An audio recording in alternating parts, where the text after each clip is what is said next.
And welcome to the Whitman-Hanson Regional School Committee meeting of 9/10/25.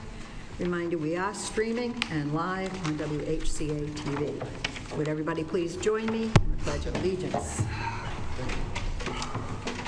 I pledge allegiance to the flag of the United States of America and to the republic for which it stands, one nation, under God, indivisible, with liberty and justice for all.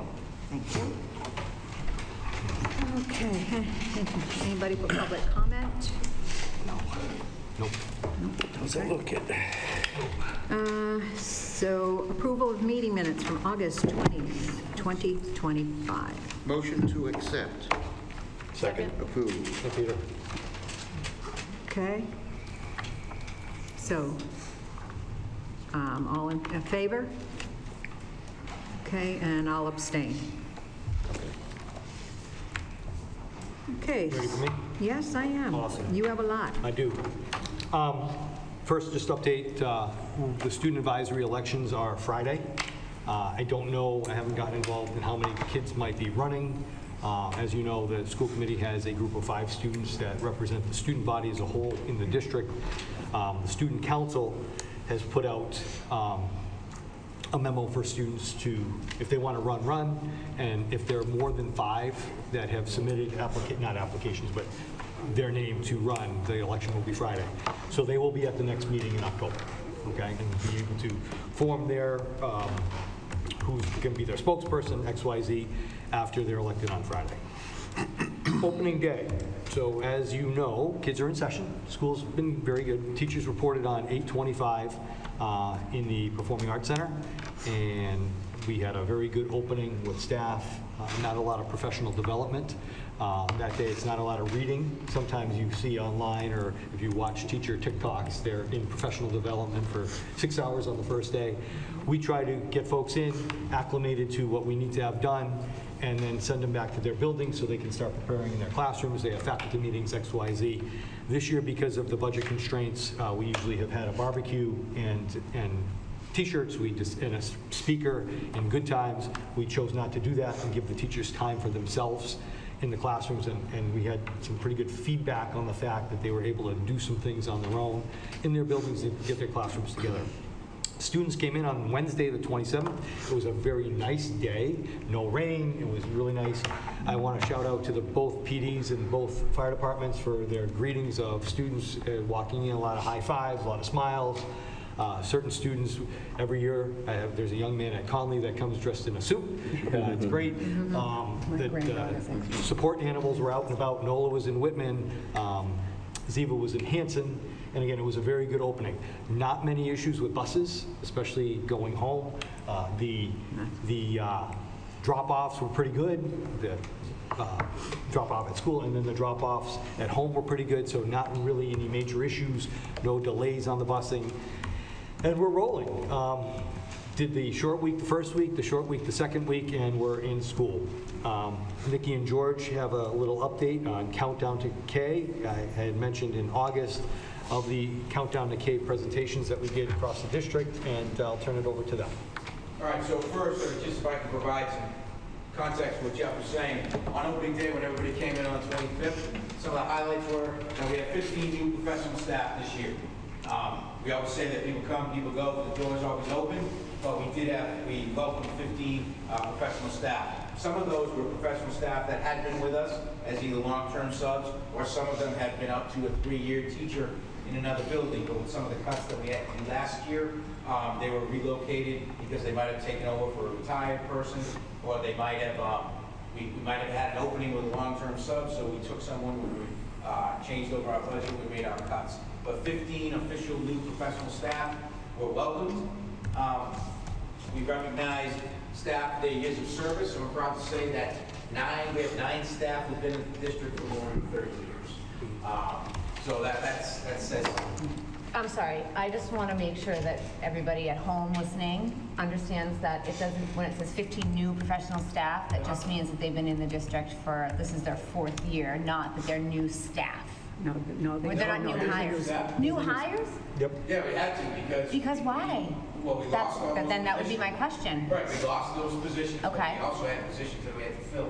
Most of those were in special education. Gotcha. So we did Okay. have retirements, we did relocate some people. So for example, there was a person who was at the Duval School, finishing their third year, in their fourth year, has to take an open position at the Conley School because that position where her team was, we went from 4 teachers to 3 teachers. Okay, so the things that we were talking about when we were making the budget cuts, like people Moving around. Yep. moving and not actually adding positions, just kind of, Correct. Yeah, And I okay. think Jeff has a handout later that he can talk about those positions that we did lose. So, Okay. so when we say new staff, Sorry. these are not added positions.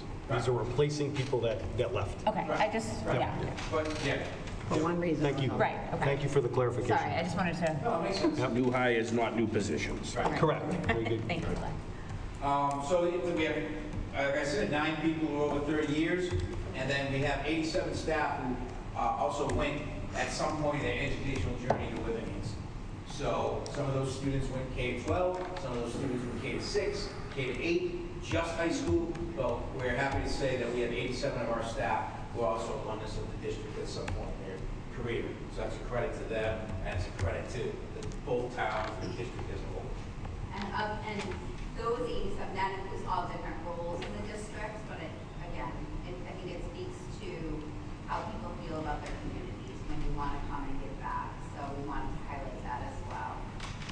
Does make you feel old. Half the kids you had in middle school are now working here, teaching here, Yep. and go here, but, you know, that happens.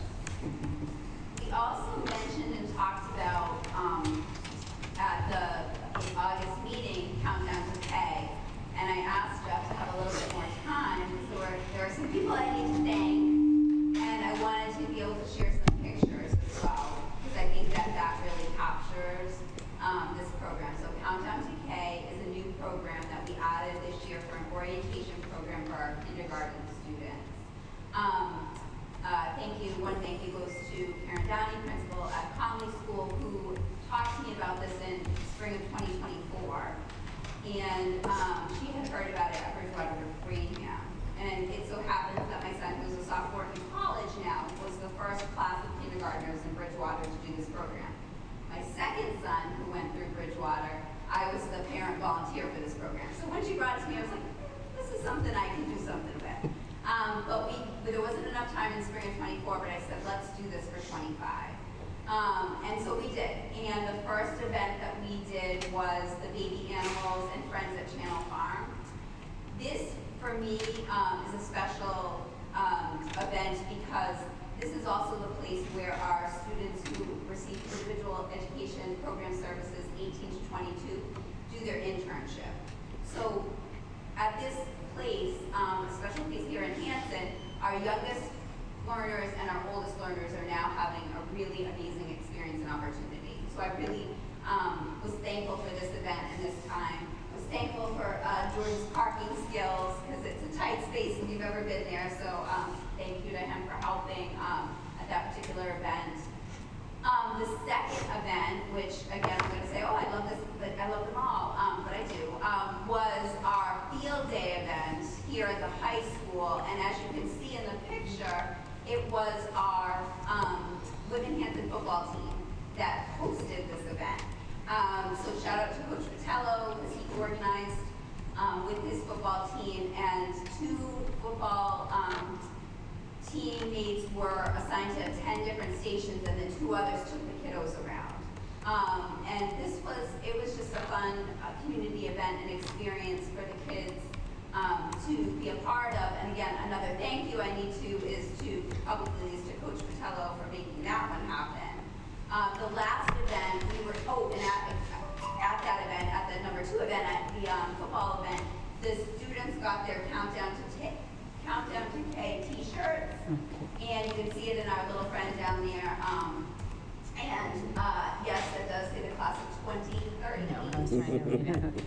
But my sons have these. They are in their keepsake box from Road to Kindergarten in Bridgewater. And thank yous to all the PTOs who helped support to make sure we could get t-shirts. So that was a thank you to them and the partnership with them. And then lastly, we sort of piggybacked on an event called Meet and Greet. that the PTOs had been doing for a long time, where the kindergarten kids came to each of their schools, each of their playgrounds. And so we partnered with them for this last event, and the principals, and you can see Dr. Marcus in that picture, is reading the night before kindergarten to the kiddos, which was really great. And then we were able to give each kindergartner their own copy to go home with. Oh, nice. This program was great. It was a lot of fun. We want to continue it next year.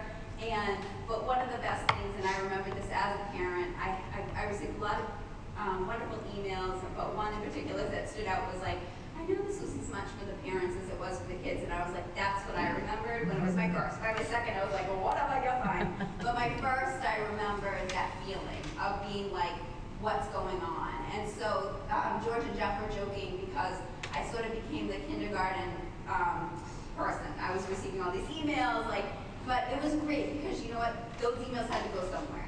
So I hope it helped ease some concerns. Here's my list of thank yous. The elementary principals, they all were wonderful supporters. The PTO's PACs, again, for their support. Obviously, Jeff, every time I have a crazy idea like family food night or something like this, he gives me the thumbs up. George for always making the logistics happen because that wouldn't be possible without him, truly. So many thanks to him. Coach Patello and the football team, like I said, and Mike Driscoll. I would be, I feel like I'm at the Oscars. I'd be remiss if I didn't thank Mike Driscoll and the facilities team as well. Because again, this takes a village. This is a village community event. It shows that this matters, that what we do here is part of the communities. And then we just wish everybody has a great year. So thank you for the time. Thank you. Before we continue, can I have a minute? Okay, before we continue, I want to publicly thank Tracy Seeley, who was always our reporter, for the Whitman-Hanson Express. She did the record of all of our school committee meetings, was sometimes would attend in person. When she couldn't, she always had it on, she always taped it and did pretty accurate. I didn't get many complaints about what she said, that it was not accurate. It was very accurate. We want to thank her for all the years that she worked with Whitman-Hanson Express. Unfortunately, Whitman-Hanson Express right now is not in publication. Hopefully they'll come back because those of us who get it kind of miss it. Having the written paper form is kind of nice to have sometimes. So again, thanks to Tracy for always doing such accurate reporting from the school committee. So I didn't want to forget to do that tonight. Thank you. Thanks, Beth. And just piggyback, thanks, Nick, for that presentation. A little bit, we got some feedback on the field when the football players were out doing their thing. We were watching how they're not used to working with 5-year-olds. And somebody suggested, hey, why don't you get some of the female athletes out there to do that piece of it and get the football team to be the rah-rah guys. They might be a little bit more organized and constructive. So it's something we'll engage not only the male athletes in the fall next year or over the summer, but some of our female athletes as well. So it was good feedback. It was fun to be out there, and it was fun, especially out on that field when it just started raining. And some of our little ones came in looking like Gordon the Fisherman for a little bit of rain. Current enrollment, we haven't certified enrollment yet. We do that in October. But I just wanted to give folks a rough idea of where we're at overall and where our class sizes are. I'm very happy that the high school has rebounded with 254 freshmen, down from 220 last year. That's a good thing. We sent less, I'm all about vocational education and choices. However, we sent less students out last year for this freshman class than we had anticipated, which is good, because I think because of our Pathways program, because of some of the things we've got going on, our kids are staying home, and I think that's a good thing. So the high school numbers are there. We have 19 students in our community evening school, hoping we can graduate at least half of them in June. Indian Head Kindergarten, that's the number that I flagged a little bit. We're down. If you look at the trends from 3 years ago, grade 2 right now is at 108, grade 1 is 92, and kindergarten is 84. It was 80 over the summer. We got 4 more students in, but that's something to watch. That's something different than NESDEC has projected out over 10 years. We've been averaging 95 to 105. The bubble class looks like, grade 4 right now. But if those numbers are trending down, that's something to flag. If you look at Duval, well, I'll just do Hanson Middle School, those numbers are the same. We did make a cut at grade 5 this year due to numbers, but if you look at Indian Head grade 4, I'm going to have to probably replace that teacher because we went from 98 to 118. That's a full class of students. Hanson Middle has remained the same. Their large class is grade 8, and I hope, again, trends-wise, those students will all attend the high school. Duval's numbers have bounced up a little bit since, if you look at grade 3, that anomaly of 50 students that were in kindergarten 3 years ago was a shock. I'm glad to see they bounced back. We average around 75 to 80 kids at Duval School. Conley numbers have remained relatively consistent, and Whitman Middle School, those numbers are there. They're down from when George was principal at the middle school. When we looked at the building project, breaking ground, we were really looking for a bigger school with 200x students per grade level. MSBA kind of came across and said, no, you're going to be looking at 165-ish. That's kind of where we landed. And if you look at the trends, again, next year's 8th grade class will be, next year's 6th grade class will be a little bit bigger. But when we get to that Duval 3rd grade class, that's the year that we're looking at opening the new Whitman Middle School. They will be 5th graders. I'm looking at about 135 kids at that 5th grade when they open. But again, we'll certify all these numbers. In October, I'll get you just a statement. But class sizes, folks, and I really drill on elementary class size and middle school class size. High school class size, for those of us who are in high school, you might have a class of 25, you might have a class of 15, you might have a class of 10 in a certain class, and you might have an elective class of 30, and PE might be 45. So I don't really narrow that down. It's too broad-based, but we're still in the 20s. Much better than our counterparts, even with the fact that we had to make some deep cuts in this fiscal budget. Sure. But class sizes are relatively good, as I would say. So after the enrollment number, the 20/21, that's class size? That's class size, Okay. yep. What is so I'll go back up to Duval, 75, what's the 4 after the? Number of 4 teachers. 4 teachers? Yep. And how come you don't do that for all of these? Because it's most. So for the high school, it's too difficult. I can give Okay. you a roundabout. Conley, you didn't do it for? Conley, I'm sorry, I did. There's 4 teachers per section. Per grade Okay, level. straight I'm across sorry the about board. that. Yep, 4 Okay. across the board. At times, we've had 5, and if you look again at Indian Head has 5, and depending on what kindergarten numbers look One like more. next year. What is split? They split, so there's a teacher that teaches 7th and 8th grade, Okay. not just 7th grade. Got it. So at Hanson Middle, it's the only building that I actually have, so Beth Stafford could teach 2 sections of social studies, 7th grade, and then and go 3 over. sections of 8th grade. Got it. So it's a split, so those numbers are difficult for me to show. Thank But you. they're all in those 21-ish, 20-ish. Yep. We're not seeing numbers of No, 27 or 28. They're good numbers. And I will say, my wife is now the department chair, 6 through 12 of math in Situate. The middle school numbers there are 29 and 30 in Wow. math. That's a And lot. teachers teach 4. Our teachers teach 5, which helps that out. But contractually, they teach 4, and she's working on that. But their middle school numbers are very high. So I think we're still trying to stay that. Depending on how fiscal 27 comes out, that might change. But we've been committed over the past 6 years, this is year 8 for the 2 of us, but over the past 6 years, to keeping class size as close to 20 in our elementaries, K1, 2, 3 especially, and gradually moving up into 4, 5, 6 at high school again. Trying to stay away from 27, 28, 29, but we do have some elective classes this year at 30 in high school. I think I say this every year that we have class sizes. I think it's important that everybody recognizes that K through 8, our classes are not leveled.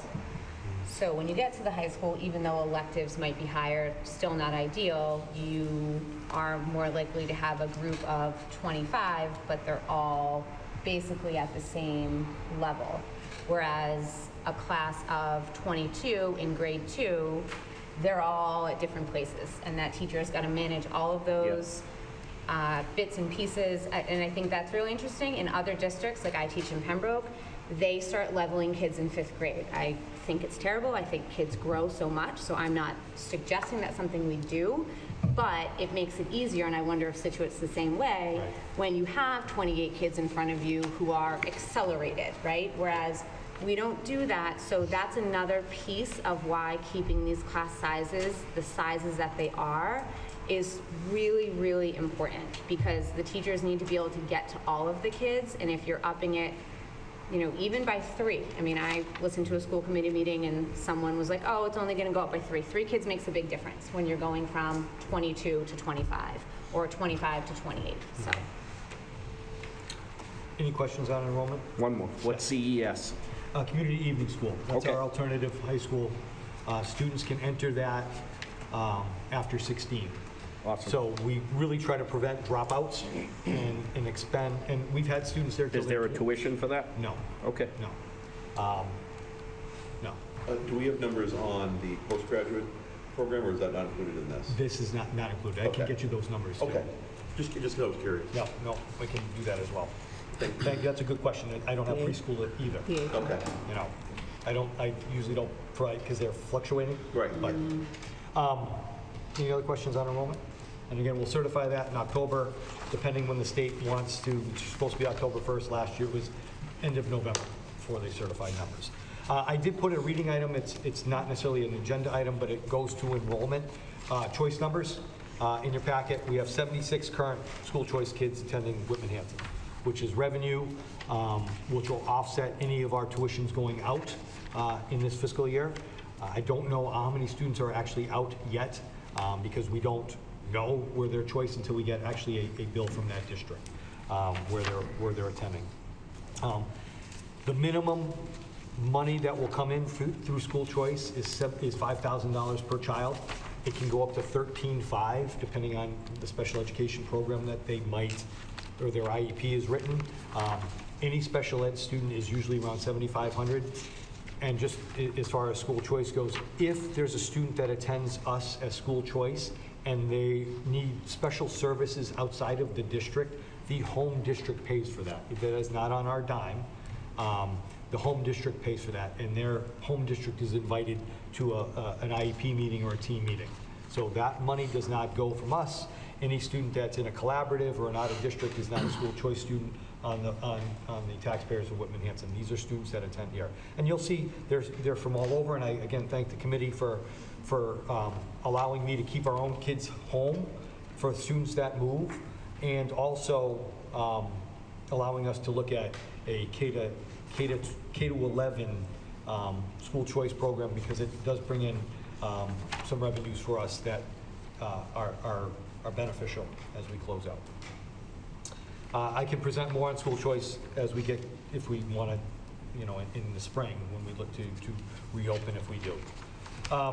Competency determination, review policy and timeline. As you know, the state voters a year ago, November, voted to move MCAS as a graduation competency determination tool for graduation. The state necessarily didn't have a plan for that afterwards, to say what is needed in public high schools for students to graduate. Over the spring, over the summer, you've heard maybe from the Governor's Council on a graduation review team. They've got public input. Over the summer, we met with the commissioner and were given a directive to say each school district has to have a CD policy, competency determination policy, by October 31st, voted and approved by the school committee. And out of the 360 superintendents, 370 said, there's no way we can do that in 2 months. Because we only meet with school committees X, Y, and Z amount. And we have to go through a policy subcommittee and things like that. So they've extended that out to December 31st for the class of 2026. So we've tasked the high school administration to come up with a preliminary policy that Nikki will bring to the policy subcommittee for a first read to give to the school committee by October, with the goal of having this voted either in November or before the deadline for December. The deadline is the 31st.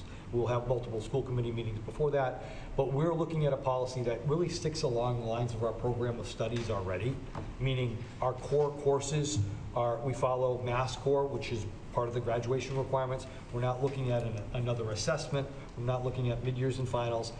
The competency determination, as we talked about last October, or last November when this went through, is basically the requirements our students already have to fulfill credit-wise and provide those to the state. So you'll see a rough draft or a first read, hopefully at the October meeting after the policy subcommittee meets, but that's a task we need to do by December 31st. Any questions at all on that? I just have a clarification. So the Department of Education is asking school committees to adopt a policy that then is going to be applied to kids who are currently in school. Correct. So mid-year, these kids, so you might be moving the goalposts on kids. Correct. And for the class of 20, the only thing that might be different from some schools, and it's not us, but from some schools, they've added in the CD that you must have 1 year of U.S. history. Okay. For some, That's what I was going to that's class ask, of 27. parameters that they've added, They haven't really added anything. The generalization is your courses for CD have to equate to the MCAS courses of 2023, which were 2 years of English, 2 years of math, and 1 year of science, because that was tested on the MCAS and it could be exam. bio or chem. It could be bio or chemistry or physics. Oh, right, physics. So whatever was tested, you should have that alignment. What they have thrown in for the class of 2027 is 1 year of U.S. history. They don't care when you take it, but 1 year. And again, in our program of studies, to graduate Whitman-Hanson Regional High School, you need 4 years of English, 4 years of mathematics, 3 years of social studies, which includes 2 years of U.S. history, and Language? and 3 years of science. No, language not a So requirement. language is also a requirement, but Here. that has not been a requirement by the state. We also have students that have to take 2 years of, 4 years of, 4 semesters of physical education, and X amount of technology credits, and X amount of fine arts credits. So it's a pretty well-rounded education that you receive here that we had in place already. One thing the state has mandated as well, and it's part of our graduation requirements, is financial literacy, which we started 6 years ago, because we saw that coming down the line, and then the legislature said you have to do it, so we put it in years ago, because we could see the writing on the wall, and it's a good course. Anyway, it's a good course. So I don't see major changes necessarily from the high school policy piece. There has been talk, and some districts are saying that they're going to use MCAS as a graduation requirement. However, the policy you will probably see is participating in the MCAS examination, because the state still requires our students to participate in it. They don't say you have to pass it, but they take, it's part of our accountability is how many students actually sit for that examination, that test, the 2 years of English, the 2 years of math, and the 1 year of science. So we are probably putting that in our policy, that students to receive a CD from the Whitman-Hanson Regional School, or for high school, you have to sit for the MCAS exam, because that data is still collected by the state. I don't know in 5 years what they're going to do with it, but it's still, again, from the Fed is still looking at a state test for attendance and participation, but they're not looking at the grades. So we've bantered back and forth to say, okay, freshmen, if this isn't a big, we don't count your grade necessarily, but do the best you can, because it's, all that data is gathered. So we'll do the best we can with that. But we're not looking at modifying our graduation requirements, because I think we are following what the state has asked us to do. And it's a well-rounded education for our students to go to the service, to go to schools, go in the trades afterwards, or to go into the workforce. Any questions on that piece of it? Awesome. Staffing losses and what we have. So originally I had budgeted or looked at a $2 million cut, and we ended up cutting close to $1.7 million. These are the positions that we ended up falling on this year as reductions in people. I'm happy to say at this point today, most folks have been relocated to, as George said, some open positions, some long-term positions because of illness or maternity or leave of absences. But the Director of Foreign Language and Business left last year.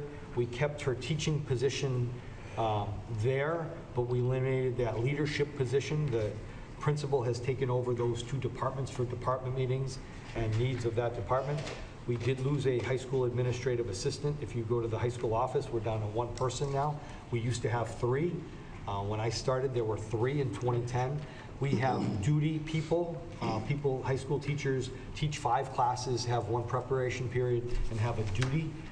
Duty people now come and cover the desk as part of their job, either cafeteria duty, lunch duty, hall duty, but the hall duty people are now covering a period a day to make sure that the one person in the office isn't overwhelmed. We did lose 1 high school English teacher, so we have an empty classroom up there. We lost 5 middle school interventionists. They were working with math and ELA. We had 6. We retained 1 who was going to be servicing both middle schools right now as best that person can.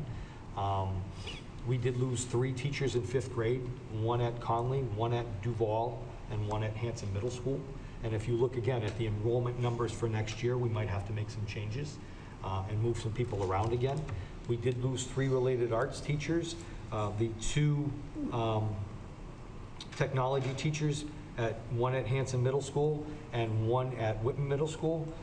The Hanson Middle School teacher originally was being transferred to Whitman to a vacancy. However, a teacher in social studies and science at Hanson Middle took a year leave, so that teacher, who's also certified as a middle school generalist, is still at Hanson Middle School.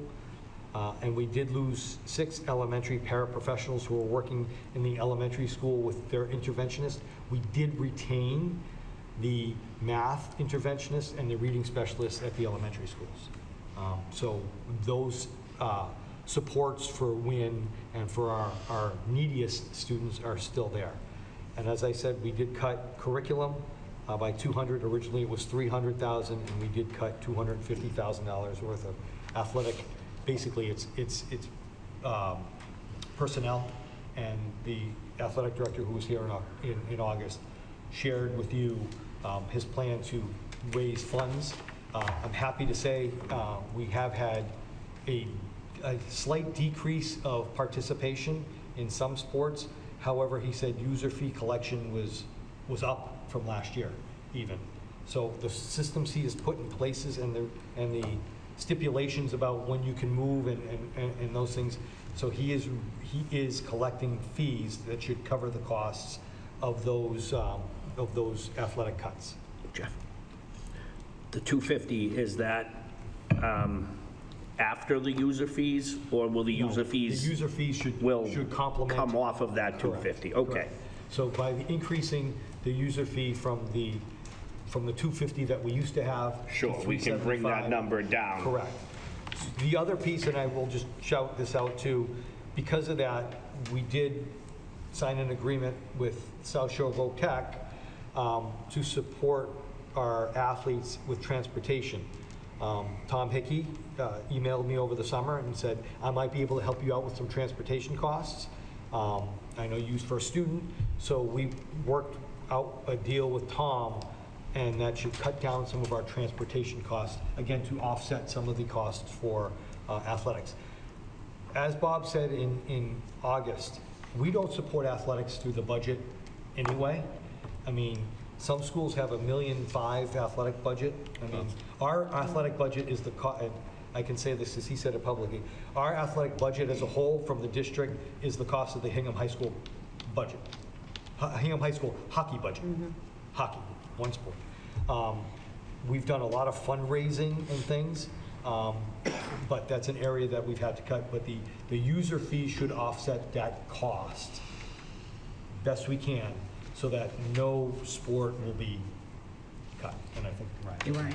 Yeah, I just had 2 questions. The first one, and I might have missed this, there were 3 related arts teachers. You said 2 were technology teachers from middle school? Yes, and then Indian Head PE. PD, okay. PE, yep. So in turn, that Indian Head's down a PE teacher. That teacher then was able to bump through professional status a non-PTS teacher at the high school. Okay. So that teacher is still in district, but now teaching at the high school. But Right. Indian had lost a person. And then the second one, could you just explain a little bit more about the transportation arrangement with South Shore? Sure. Like how that's going to work? So if first student has first right of refusal, if they can't provide something for us, Yeah. South Shore can come in. So and I'd have to look at the contract again, but it was a much better deal for us utilizing a bus driver from South Shore Road Tech. Okay. They'd come pick up our students, and we're paying a much lesser rate than we Okay. have right now. So again, that was unsolicited, but I think Mr. Hickey, who's a resident of Hanson, has watched some of our school committee meetings and knows that vocational education is challenging to our committee sometimes because of the cost. And he emailed us and the transportation director. It hasn't come yet because we're 2 weeks into the sports season, but Bob jumped on it and we're able to work that deal out. Okay, thank you. Mhm. And I'm hoping to show savings at the end of the year, but I don't know yet. Right, okay, thank you. Okay, yes. I just want to sum up for anybody watching who doesn't have this sheet in front of them. That's 20 positions. 20 positions that we have lost throughout the school district, which is massive and definitely going to impact our students, even though every member of the faculty and staff will make sure they do their best to lower that impact, but it's still 20 positions. So when I said numbers at the high school, my English electives are up right now. Electives, core courses are pretty decent. So if you take an English 3, you're pretty okay. But we've really built, and I asked Amy Hill a couple of years back to really, Amy Fleck, I should say, wow, I went old school. Yeah, that was Yeah, it's a long time. But I asked her to really boost up some of the electives and write some new ones, and they're pretty cool. If you look at our program of studies,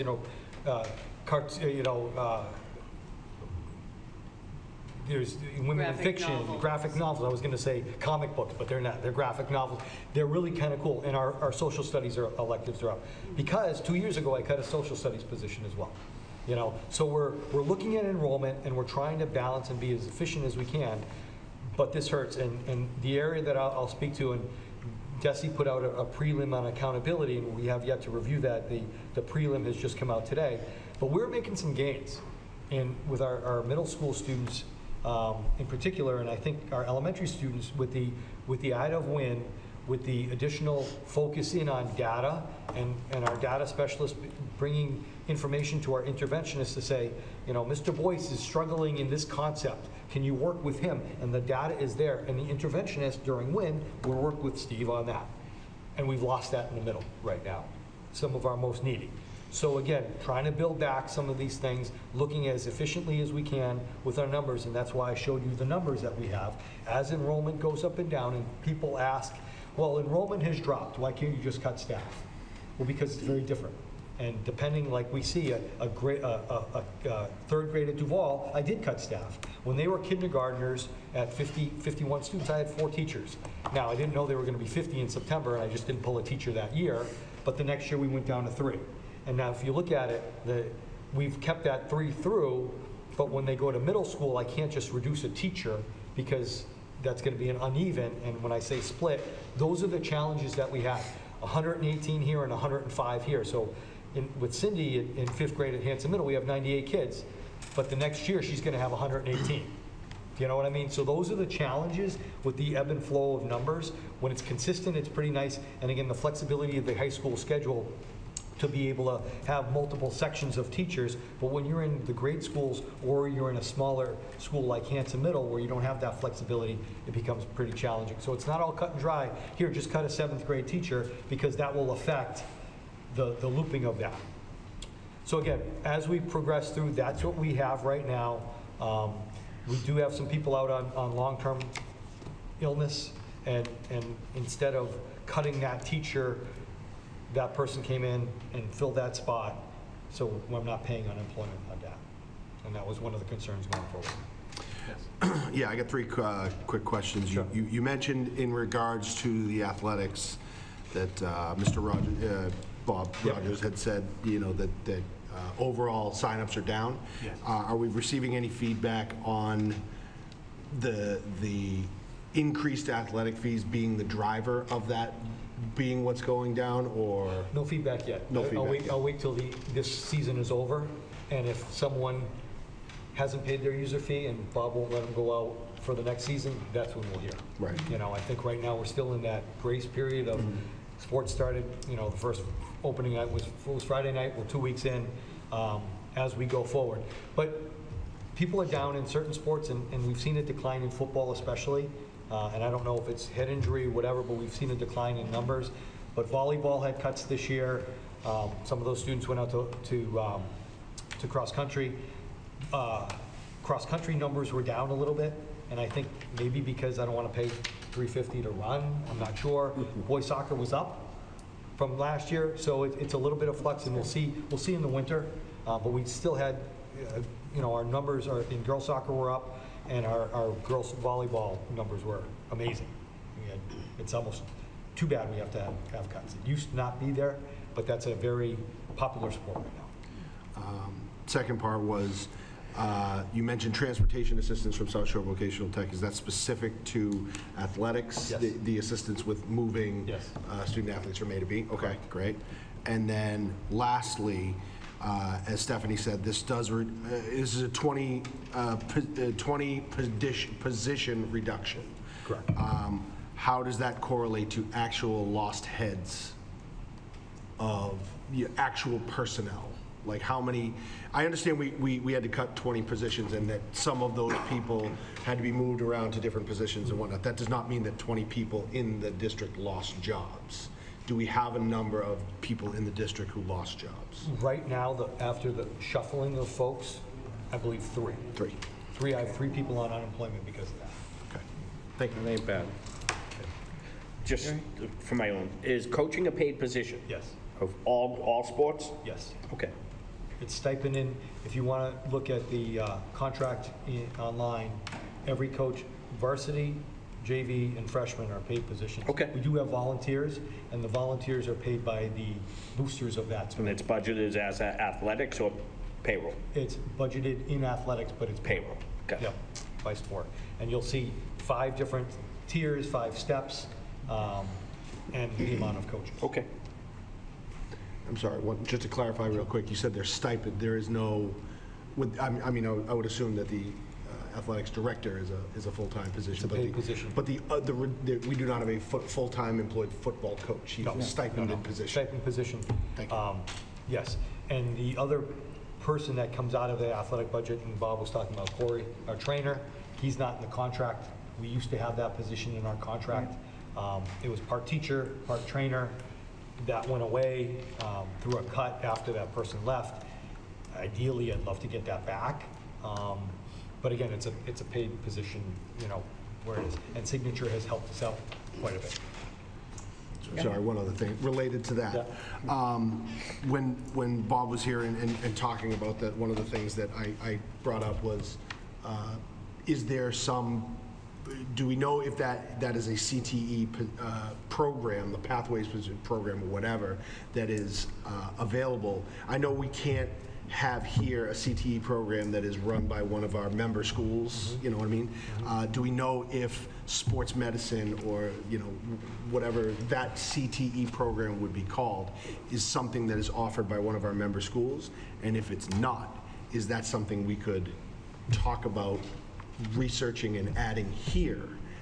I'm not saying that solves our problem, but it creates a pipeline, hopefully. So 2 pathways, well, one pathway that we're investigating, George and Nikki are investigating, is an education pathway for future teachers.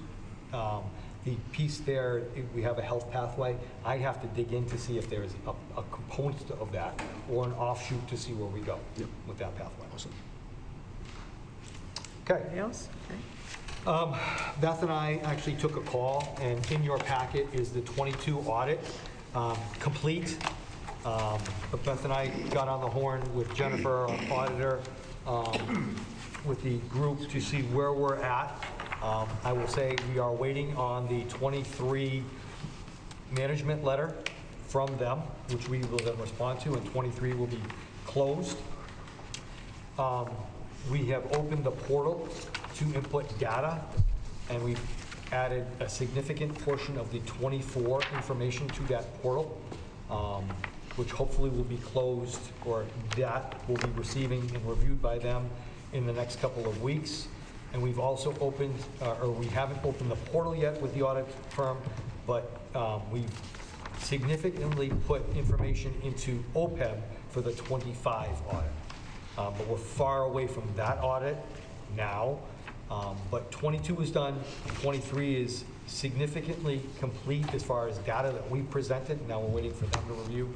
24's portal is open so we can dump things in, and 25 is next.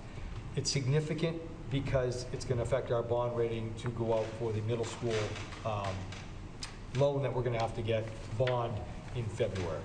Currently, we don't have a bond rating, so we've tried to expedite this information, and it's easier as we go with importing information, because 22 and 23, a lot of that data was paper that we had to do by hand, and the paper was in the trailer, put away. Now everything is back in Munis, and we were able to just send information to the auditor. So I think it was a good call, Jennifer. Yeah, I emphasize how important it was that we needed to have 22, 23, 24 done by February.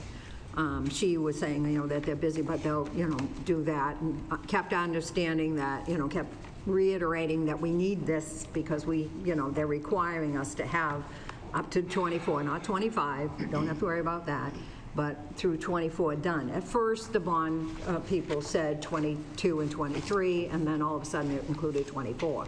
So we really impressed, I really spoke a lot about, we don't want to have a half-built building. We need to have our bond rating and get a good bond for this.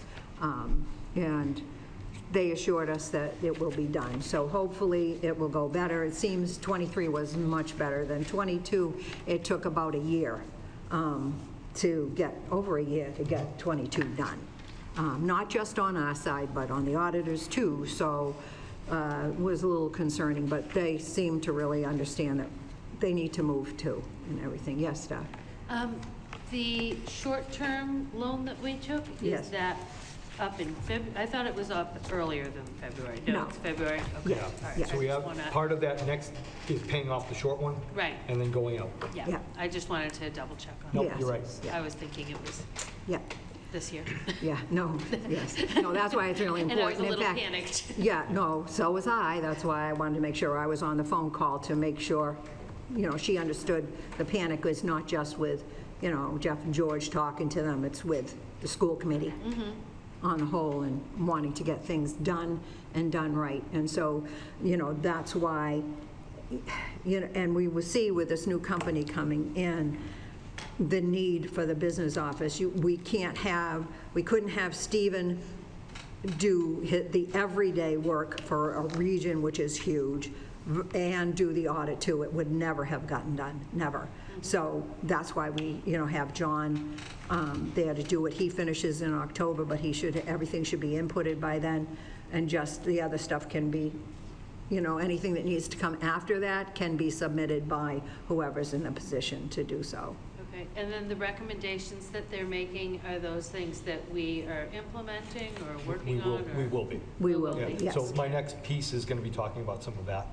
Yeah. But that's a good question. I will not jump ahead No, then, but sorry. but you're right. Everything that's in there as a recommendation will be implemented as we go. Okay. Any other questions on the audit piece? So anyway, we're really happy that they are moving along, so. I'm going to chunk G and H together, Okay. okay? So,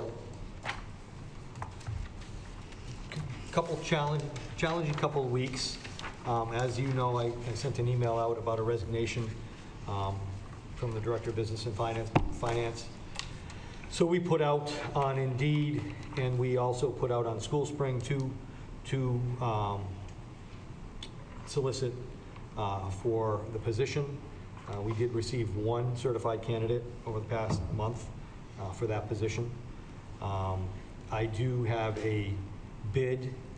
So we in turn transitioned to, as George mentioned it in August, we met a group of folks at the MASS Superintendent's Conference, TMS Solutions, to work with us in a review of our department, and I think it's needed. We didn't get a bite on anybody to come in as a replacement. We talked to the owner of the company, Andy Paquette, and said, do you have any leads? Do you do this? And he said, we actually do.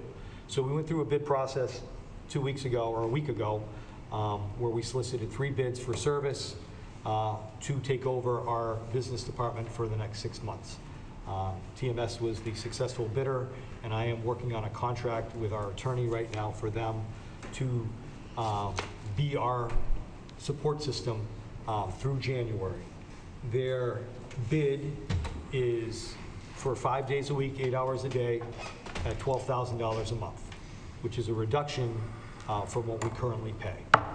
And that's through January, and if they're doing the job we need them to do, we will probably reopen a bid in November or December and go out again. We have not hired them yet because I'm waiting on a contract, but they were the successful bidder. The other 2 companies did not choose to bid. But we did that last week. The bid closed last Friday at 2 p.m. And I acknowledged that on Monday. This afternoon, I received a text late this afternoon that the Director of Business and Finance would not be present at this meeting tonight to present the closure of fiscal '25. I will be responding to that text in writing tomorrow about the future tenure of that person. As we know, there is an end date. That person is not here today. So I will be trying to walk through the memo that I put in front of you today, which, as we were closing the fiscal '25 budget, we are closing in a deficit. There are some reasons for that deficit, which we're going to be alluded to tonight, that I'll go into with people with questions. We do have an out of that deficit, and that's using circuit breaker money that is reimbursed 2025 money. It's not something that I want to do. That's not something that we've done, that I've done in my tenure. However, it's been done by former business directors in the past. And I say my team here, has built circuit breaker up because we've always had that as a safety net. Circuit breaker is special education reimbursables for folks that are out there and for folks on the committee. In fiscal '20, after the business director was no longer employed here, I think our circuit breaker balance was $14 when George and I took over. We built that up, and as you can see in the memo, our reimbursable is close to $3.3 million. Our deficit is 1.14 because of some personnel additions last year in special education. And I don't know if the former special education director didn't budget for certain needs of the fiscal '25 budget that was approved. I did know of a deficit in March. It was not the number that was presented here. I did know about a deficit in June, which was higher than the deficit in March, but it wasn't the number that I had here. We did receive invoices in July to close out, and this is why I didn't bring this to the committee in August, because we hadn't closed yet, and I didn't want you to have a number that I wasn't sure of.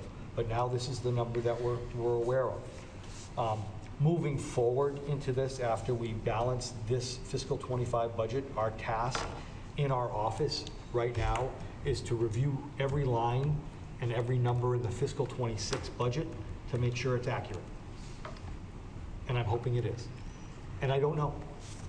And that's an honest answer, and I'm going through this the best I can because I wasn't prepared for a presentation tonight. But we will be looking at the fiscal '26 budget to make sure we made the cuts necessary, that we don't end up in a deficit. On the positive side, if there is a positive in a deficit, if you look at the bottom of the memo, our revenues are up. So those revenues will be certified after we certify the fiscal '25 budget, and E&D will certify it close to $1.1 million, up from $650. These revenues that Stephen talked about at the last meeting are not accessible to balance the fiscal '25 budget. They're only accessible after E&D is certified. So if there is a deficit, and we're going to say there's not going to be a deficit, in fiscal '26, the school committee could decide to use E&D to balance that out. We would rather not do that, because the more E&D we have, the better our bond rating is as well. So it's our job to make sure that with TMS coming in, looking at everything that we have, getting the accurate numbers that we have in fiscal '26, we will not be sitting here next year at this time. I'm telling you, I'm not going to be sitting here at this time. But personnel moves, or personnel was over, and that necessarily wasn't communicated to this extent of 1.1 during the course of the year. There was a number that was higher from March to June, but it was not this number. And I wanted to come up with a solution before we brought it to the committee. That being said, again, we have to go through fiscal '26 very carefully to make sure we're not overspending in our lines, to make sure we have a balanced budget. Traditionally, personnel goes up, and sometimes we are over in those line items. As you can see from the chart, personnel went up in different areas, especially in the area of special education paraprofessional supports. And those are added for one-to-ones, those are added for a variety of reasons, but we are going to be meticulous to make sure we're not over in those areas. I have a principals meeting on Friday to go over every line with them in their buildings around their supports for their students. Professional lines, teacher lines are not necessarily out of whack. It's some of the other supports.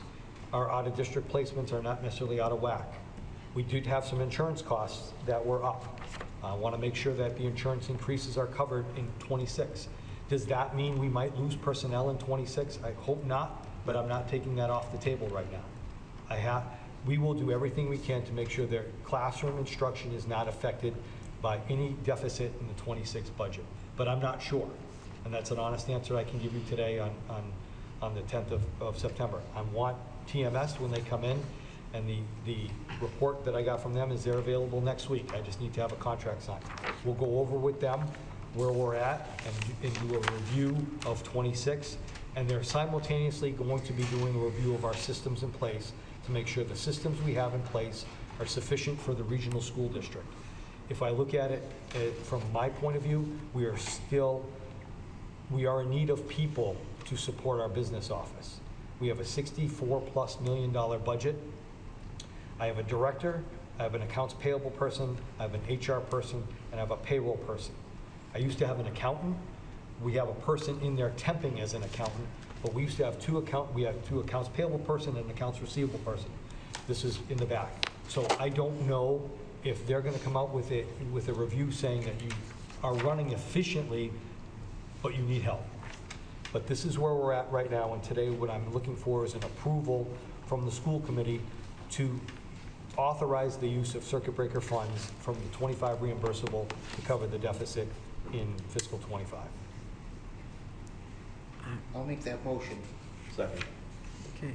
And before we take a vote, we can have certainly more discussion on it. I just want you to know that representing you folks here, meeting with the administrative team, I emphasized that we will not be here again this way this year. If we have to make cuts that are, more severe than they were this year, we have to do that, because we cannot do this. We cannot run in a deficient way. It's just not appropriate. And where cuts need to be made, and that's why they're saying they're going to go line by line. There's certain things that maybe are not necessary. Maybe there are too many classroom aides in classrooms. And, if the classroom size is much less like now that it is, maybe it's not necessary. As you can see there, if you look at this, the clerical, $754,000 over. That's almost $1 million right there, and, it's spent. But can it be cleaned out? Can things be cleaned up?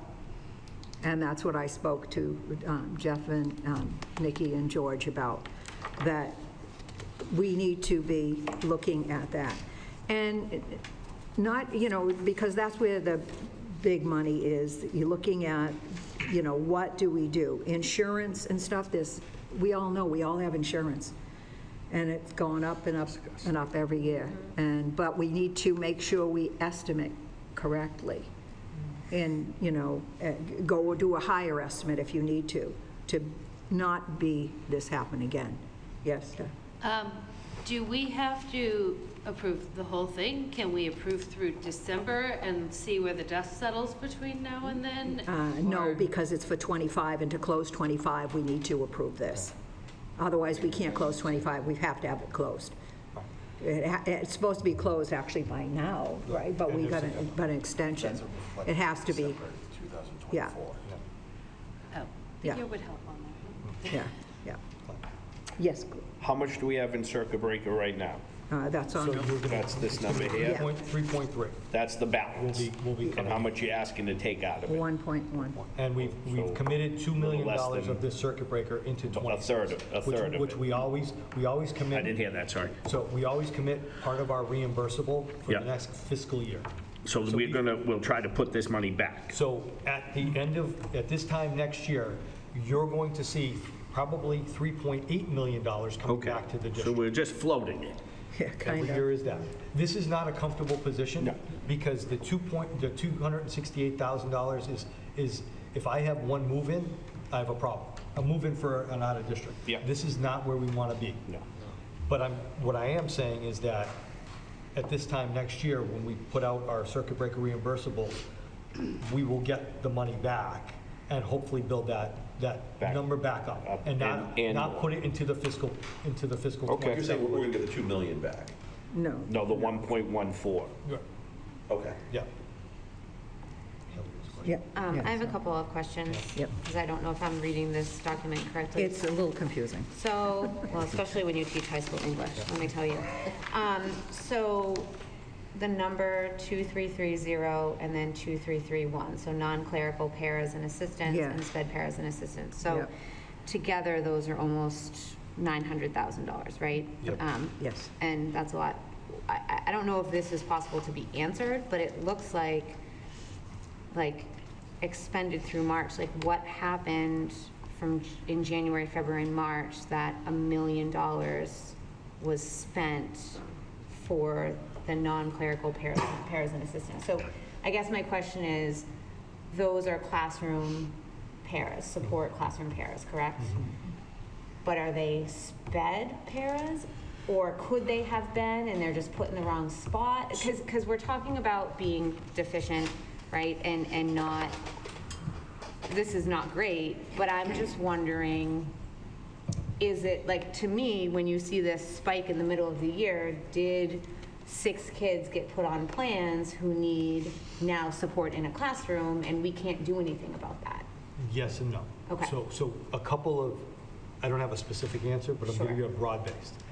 What we've noticed over the past 2 years is that our preschool students are more needy. And we have, I think, had fair team meetings, but maybe have given a little bit more than we need to the tune of program and paras. So I'm walking gently because I want what's best for our students. But if you look this year, we just opened a new kindergarten ASD program at Conley. We had one before, I have 2 now. And at another school, I have a new therapeutic learning center. I used to have one, I have 2 for our children.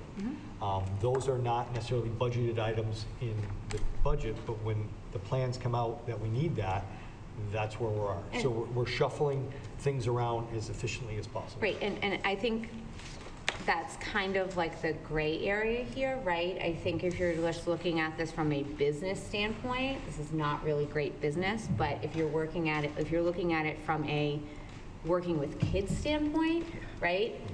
If you're the teacher or if you're the parent of kids in a classroom and they're in there with a kid who needs support, I just don't know how avoidable, I don't want to say how unavoidable or avoidable it is, but, and we shouldn't be in this position, but there is, that's what circuit breaker is for, right? When things like this happens, costs that come out that are student-based costs, right? Because my other question is the transportation services also, is 417 in the hole. Right. So is that, Yeah, but that's the reimbursable that just hasn't come in yet. okay, So okay, okay. So that's what it's confusing about. Yeah, okay. All that you see in parentheses are negatives, but there's reimbursables in there, Okay. and transportation is one of them. Okay. So, So going to that too, the conversations that we're going to have on Friday too is about our teams, our team meetings, and what we're offering up sometimes. Yeah, but I'm just gonna make a statement as a parent and as a teacher. I understand what you're saying as whatever. But I just think if a student's needs aren't being met, right? If we need to meet the students' needs, and it shouldn't be like, well, we're in this meeting and we shouldn't because we can't afford Yeah, I it. We need to meet No. a kid's needs, and we need to make sure that the other students in that class aren't being affected when we're not meeting that student's needs. And that is going to affect our budget, but that's our job come May, when we have to talk about our budget and support our budget. And we talked about this year, about the costs of special education and the fluidness of kids need services, and it's not always in the budget at the beginning of the year. and another thing having to do with preschool, remember, children who are on special needs start Okay. preschool at age 3. So whenever they turn 3, which could be in January, February, March, they come in, and whatever their special need is, we have to accommodate that. So that's the issue. But there are other places that that things maybe can. Sure. But the onus for this group coming in and us is to make sure that you're aware of things as they go. And we'll do that. Yes. Stephanie? Circuit breaker is just special ed reimbursement, right? So the special education department is going to rescue the rest of the district for these shortages that were So the reimbursable. miscalculated by. So the reimbursable will go into those things, but monies will be moved from the general fund yes. Yes, Chris? I don't like any of this. You mentioned the line 3,300 transportation services, that $417,000 negative. That's a reimbursable that's coming back to us. So the transfer that you're asking us to make from circuit breaker now, will that 400, when that 470,000, That's not going to make a difference to the No, I think 1.1. He accounted that as the reimbursable. so that 1.1 that we're talking here is after we get paid back that 417. That's what I, Yes. the deficit is 1.14. Yeah. No matter what it says on it, we will be short 1.1. We will be short that money. Yes. Okay. Yeah. Maybe I'm just too stuck in the way Well, spreadsheet yeah, math because works, it's but hard that to doesn't look seem at to be that. correct? Yeah, and I know, because it's hard to see, and where we don't have the business manager here tonight, makes it a little bit more Yeah. difficult. So I we're mean, doing I the best just- we can to explain it to you as it Yeah, was no, explained to us. I'm not holding Yeah. anybody here accountable for No, that, it's just, but we, going over the total deficit through all these, and when everything works out, will be 1.1. okay. And so that's why we need the authorization to transfer. And we can't use E&D for it Yeah, at I this understand point, that. you know. And then, so the other question that I have, and I think Jeff alluded to it earlier, was we make these transfers, the budgeted amount is already there, so we're left with a balance of just shy of 270,000. And we do have new entrants into our program, and now we have to expend those. We get to a point where that balance isn't sufficient to cover. What's next? Where do we go from there? That's, So Do it could cuts. be current budget, or it could be E&D. Okay, because at that point, E&D would have been certified. So E&D will be certified after FY '25. Again, we don't want to is touch set. that, but. So I can't certify E&D until the end of the year report is done. Right. Because of the departure of our person, I have to ask for another extension, because it's due on the 30th of September. That's not going to happen. Right. So I can't certify E&D until that's done. All right. And then last, I know you mentioned, a review of the existing budgeting process, because my larger than the other two concerns here is that, okay, great, we make this decision, we're going to transfer this money out, but our budgeting number was completely off and incorrect, as a lot of the line items on this seem to have been. Now we're just sunk, we're cratered. So, I don't disagree. okay. That's why I need this group to come in and look at this differently and give that to you. Okay. Thank you. Yes, PJ? What expectations are we putting on this outside group for real-time reporting, as it were?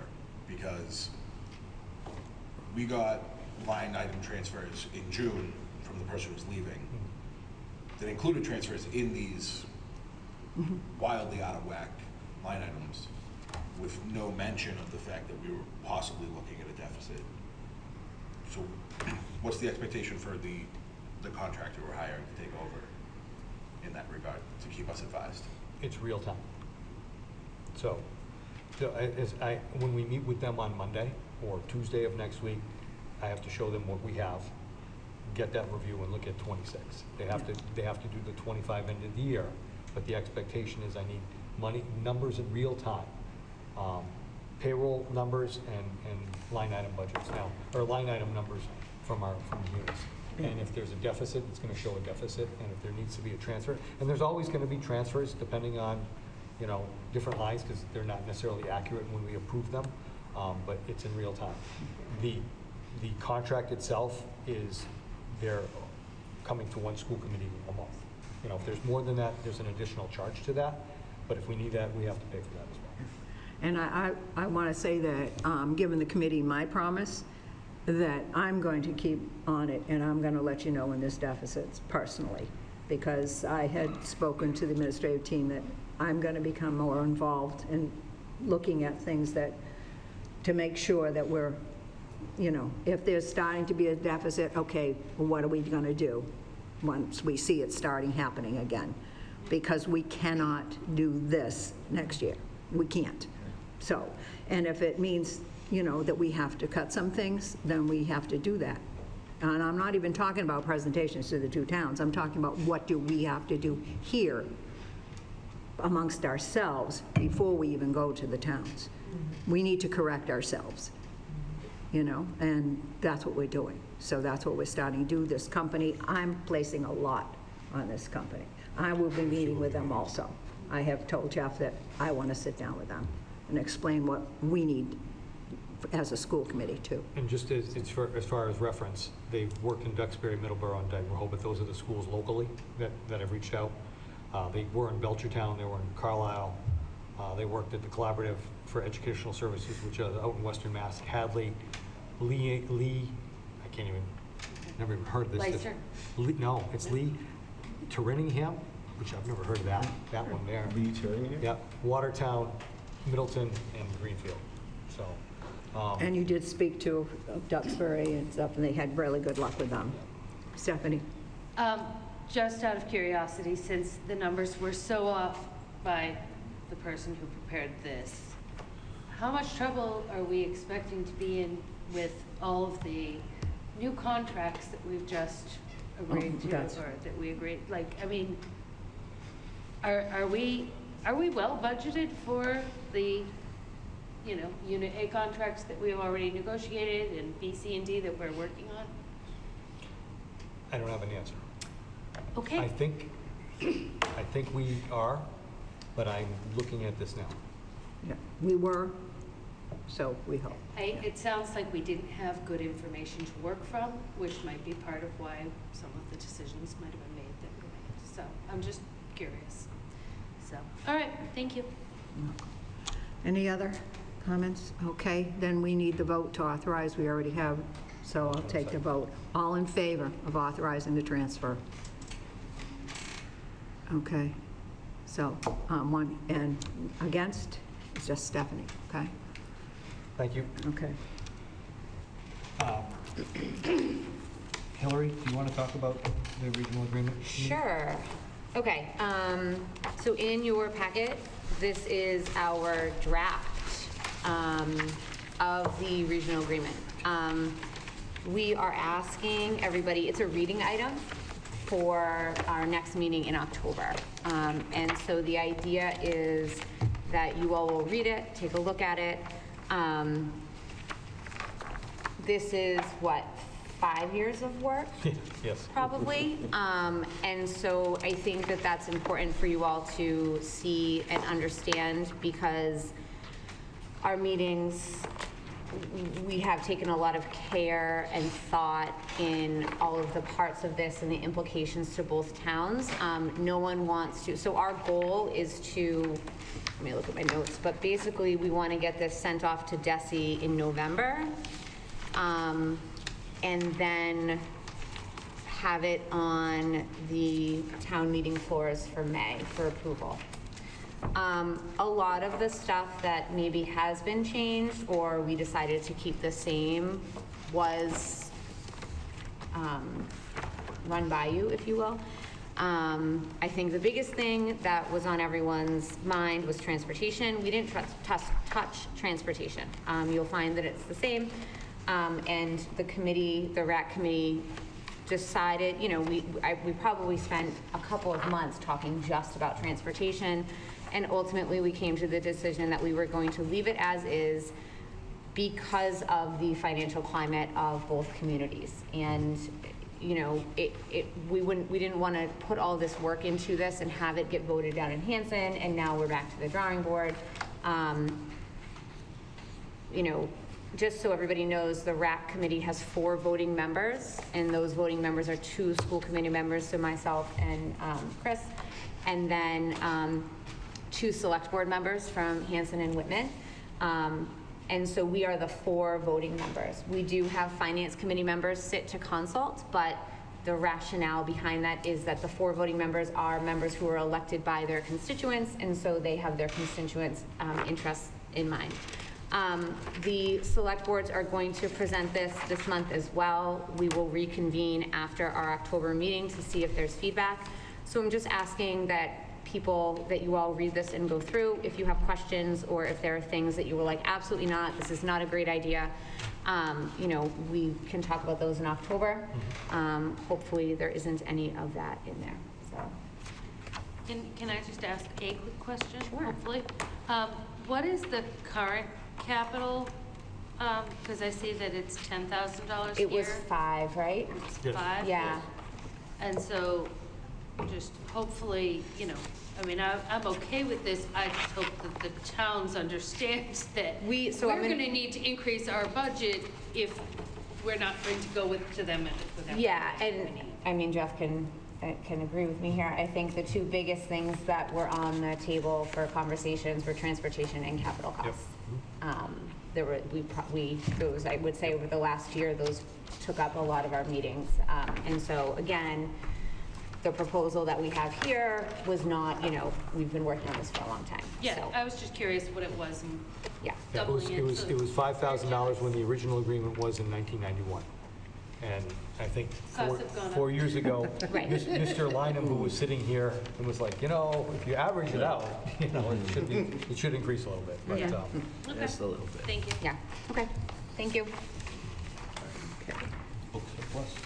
George, you want to go over the book surplus, please?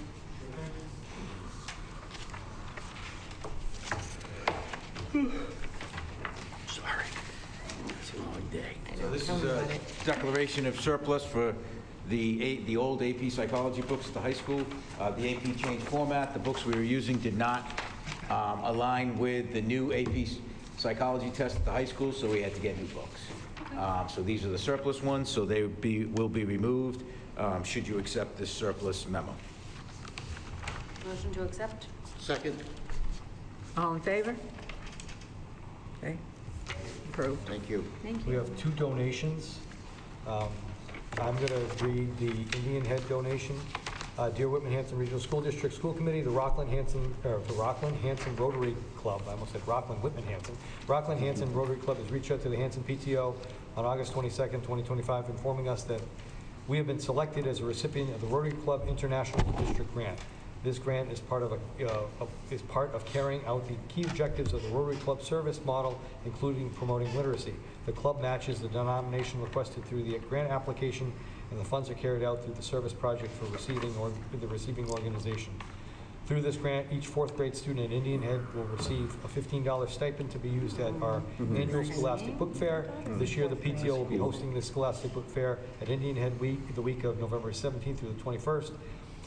Each year, the book fair is such an exciting time for students, staff, and parent volunteers like. The stipend will go a long way in opening up access to books that some students may not otherwise have access to, as well as to continue to foster a love of reading books with all of our students. Thank you for the consideration. With gratitude, Kathy Crowley, co-president. So I'm just asking for a motion to accept that, as they're giving. Second. All in favor? I feel like I should abstain.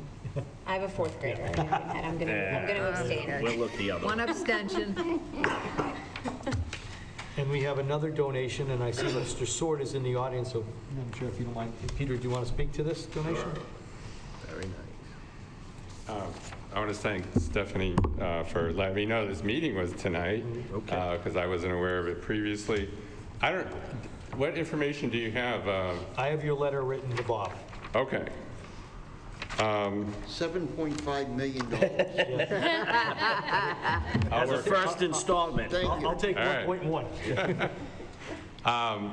Well, I'm not a high school graduate, and I did not attend high school in the state of Massachusetts, but my daughter did, and she edited this note I sent extensively, so Okay. I can add that. Is that Lauren? Rachel. Rachel. Rachel. Very good. Hey, Rachel. I love to talk about playing volleyball and so forth, but I will, you have the memo in front of you, so Yeah. I'm not going to go through that. But combined, I took over running the Tuesday night adult rec volleyball program, and I'd use the word adult loosely to be perfectly transparent. My philosophy is if you can play, you can play. We have had several teenagers play, mostly with their dads, which That's cool. I would not have expected. But the parent signs the waiver, so we're good there.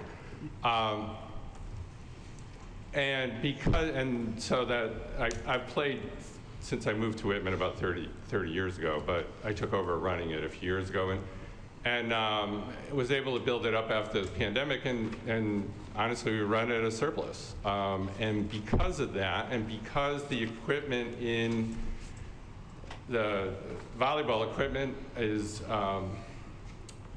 non-functional or decrepit, to be charitable, we're like, we really need new stuff. About a year ago, I talked to the coach, Sam Adams, and I said, we can do some fundraising for you. What do you need? She says, equipment. I said, okay, I'm on it. Working with the Thursday night group, and there's 2 nights. There's adult volleyball. Thursday night's a more competitive group. Ours is a more recreational group. We were able to combine funds and come up with the money needed for 2 complete sets of volleyball equipment.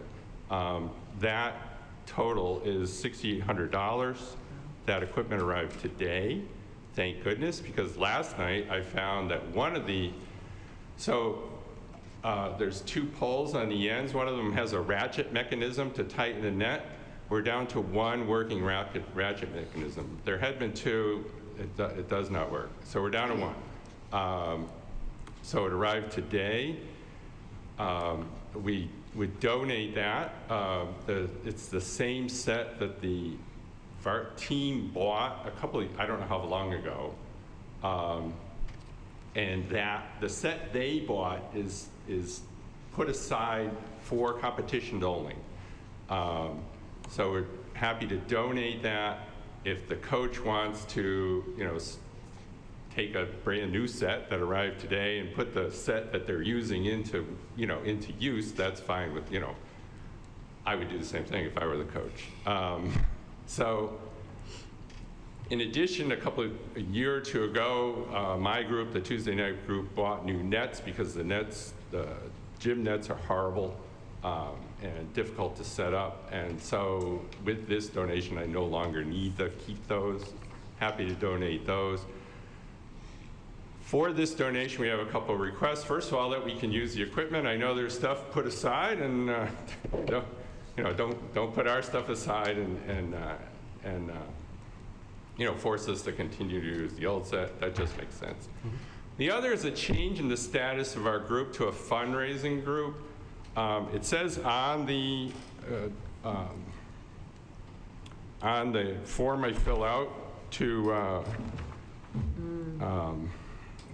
rent the space, it says group that directly supports the students of Whitman-Hanson Regional District would only be charged custodial and technical fees as a internal group. Because we only use half the gym, we are charged half the custodial rate for the 2 hours we play, 7 to 9 p.m. And so I don't know a procedure to get that designation, so I'm requesting it. And also be happy to work with the athletic department and coaches to continue raising funds. And since I have the microphone, I'd love to access the sound system in the gym. I do not have that currently. I'm bringing in speakers. I'm going to be looking to upgrade those speakers, or they wear out. If I had access to the system, that's $500 that I could put to a new ratcheting mechanism. So we used to do it before the pandemic. Someone had a key to the closet, I don't, and they said, no, you can't. If I could, that'd be great. Also, we can only play for a few months in the in the spring and the fall. If there's any chance we could get in. We were unable to get in the summer. We played outdoors. We played in the fields in front of the school because it was a nice level place. Bugs, thunderstorms, heat, and playing in grass is not fun. No. And I know there's athletics through the winter, but if there's any time at all, any space, we would play. I realize that's asking a lot, but anyway, so, but for the donation tonight, those are the two conditions. Let us use the equipment and change our status, do it. You have 3 conditions. You want to be recognized as well. That's Oh, yeah, you said you wanted to put a little sign plaque. on the Oh. plaque or something. If that's going to make or break it.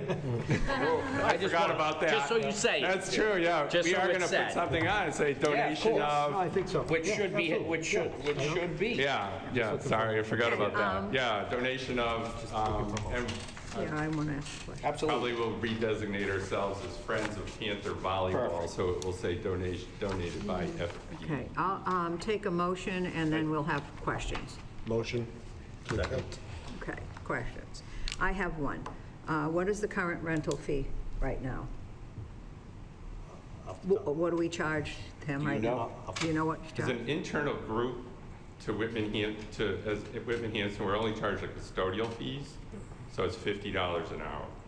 And what do you charge now? What do you charge now? What do I charge? No, what do you charge? What are you Because you charging? want to go back to only getting custodial, what do you charge now that, Oh, there's 2 administrative fees. do you know what they are? I'm looking it up right now. Does anybody know what they are? I think there's $70 an invoice. They're not a lot, but it would secure, this is your status. Well, I mean, what's your, I don't mean that, right now, to rent the building, to have your volleyball, Right, what does it cost you? $100 a night, $100? because we're an internal Whitman-Hanson group. If we were an external group, it is significantly more. When we were looking to play in the summer, we're looking at $300. External, and every town does this, it's much more. I don't have Right, the so are fees. you paying the external amount right now? No, we're paying it. You're paying the internal The amount right internal now. amount. And So- that's been true for, 30 years. So would you wouldn't be paying that now, or you would be paying it? No, my understanding is we would be paying the custodial Yeah. amount. You want but to only eliminate the custodial. administration fees. Yeah, the administration fees, it says they would be waived. Yeah, well, I'm kind of looking at what that number is. Roughly $100 to $50. What? How often? 150. Okay. $100. Okay. What's, So because we're limited to half the gym, they've been charging us oh, okay. half the stated rate because we can't use the whole gym. Okay. So Stephanie? my husband and I play, and Peter does a great job organizing everything. We pay $55 for the several weeks, basically. And I just want to make sure I'm understanding this correctly. You're asking for the change in status so that instead of paying an administrative fee, that money can go instead to being donated Yeah, to I don't future things. make any money off this personally. So it's Yeah, really just a matter I collect the same of, amount from the people who play. If they sign up for a session, for example, right now we're in an 11-week session starting 2 weeks ago and going through November, it's $5 a night per person. If they come as a drop-in, it's $10 if they're 18 or older and $5 if they're under 18. Now, question for you. How do you advertise for people to come and play? Just word of mouth or? Facebook groups. Yeah. group. Whitman-Hanson groups. And then I haven't advertised in quite a while. It's all word of mouth now. Yeah. To be couple years honest, now. advertising is a pain in the ass. So I have to do it. Yeah. So- No, I was just wondering because Yeah, no, I that's how. know about it. And I talk about it all the time. Yeah. And a lot of people do, so. Is it only available to residents of Whitman-Hanson? I have never turned down a Okay. Whitman-Hanson resident. So if I brought a friend and they were from Weymouth, you'd let them play? Oh, yeah. Yeah, because I have the space. Okay. I'll only go up to 28 people. Right now I'm at 29. Ooh.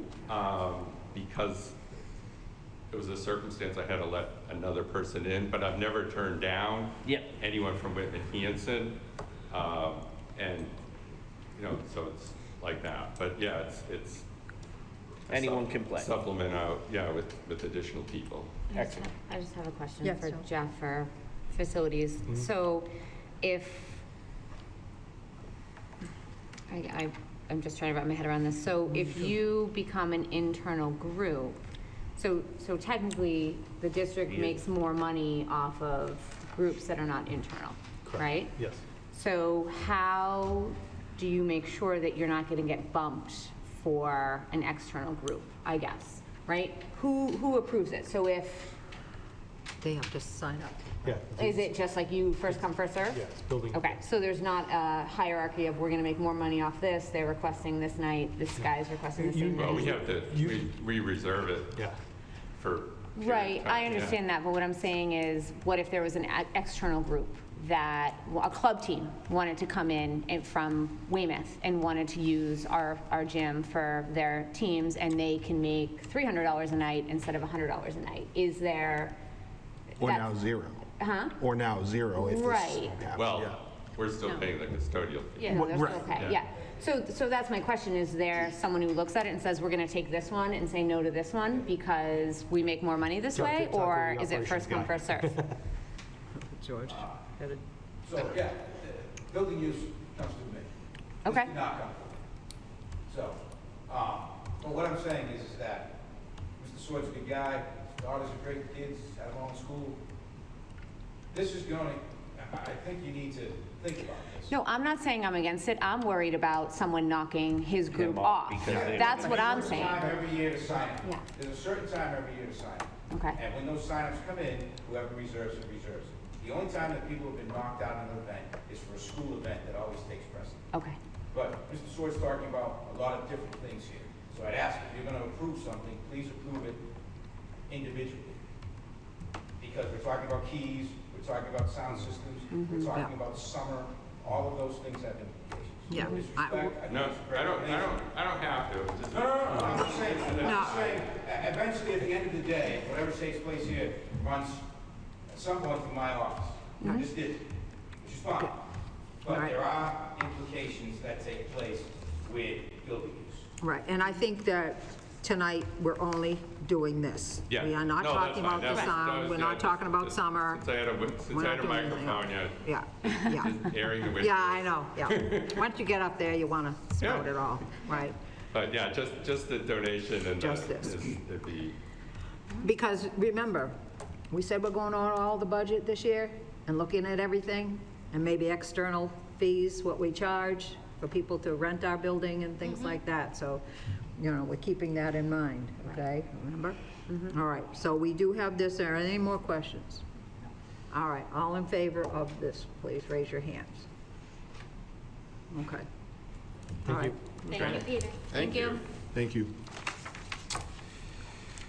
Beth, you want to talk about the workshop? 24th? Oh, yeah. Nope. So our next meeting is a workshop. It is not a school committee meeting, okay? There'll be no votes taken.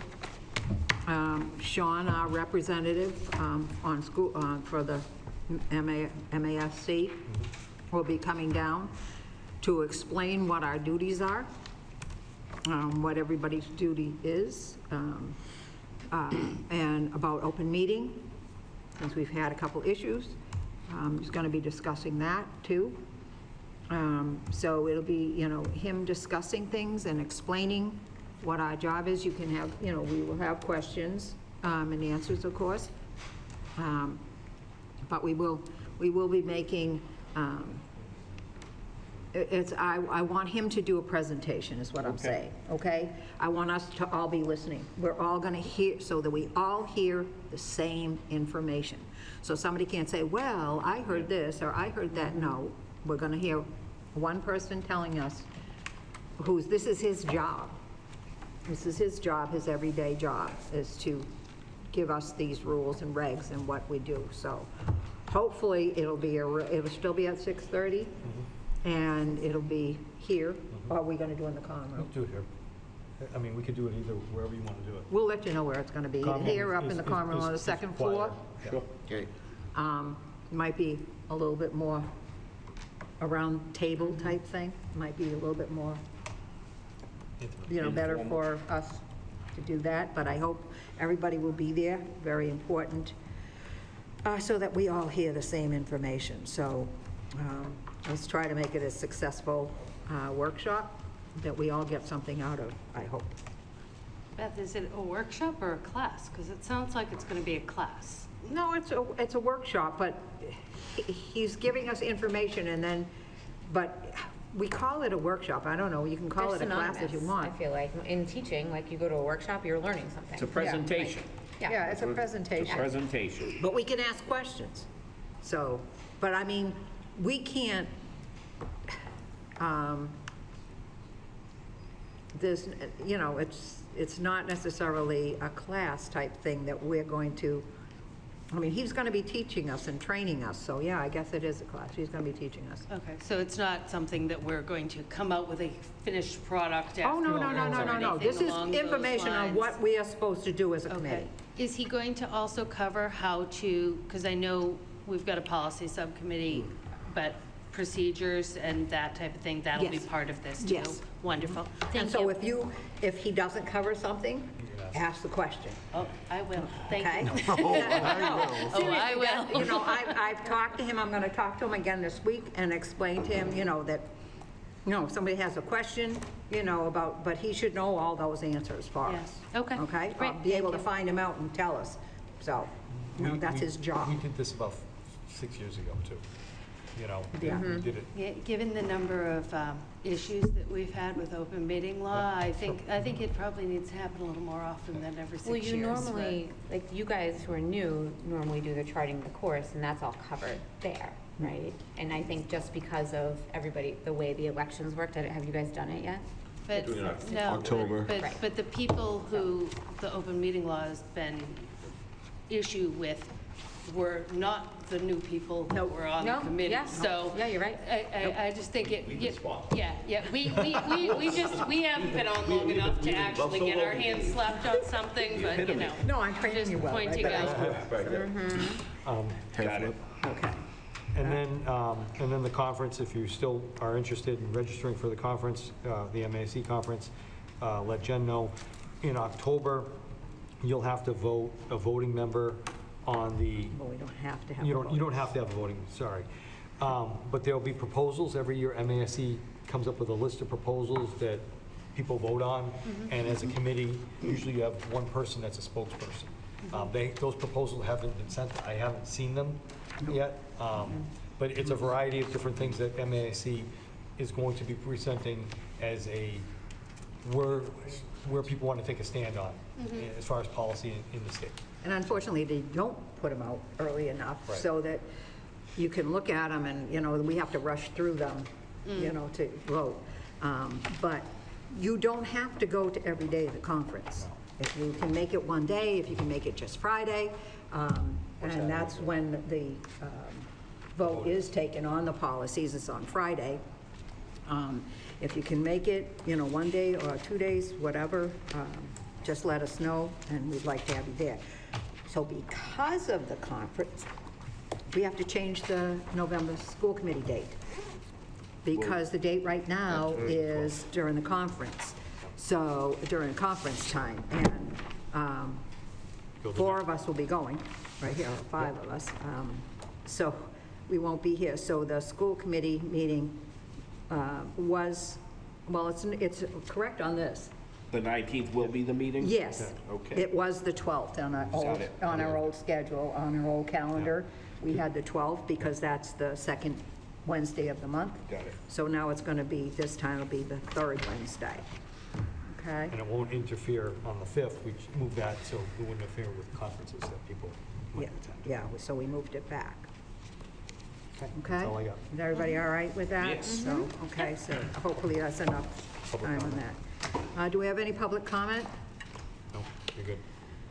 Okay. Can I run to the bathroom before we do executive session? Yeah, we can go, well, wait a minute. Vote- let's vote it first. Vote to Oh, go into I'm sorry, my executive. bad.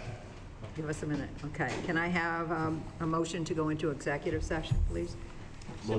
There will be no votes taken. Well, there might be, yes, I shouldn't say that. There might be votes to release executive. Okay. Minutes. Okay. Second. All right. And we have to do a roll call vote, please. So Stephen? Yes. All right. Yes. Yes. Me, yes. Yes. Yes. Yes. Okay. So we'll take a few minutes.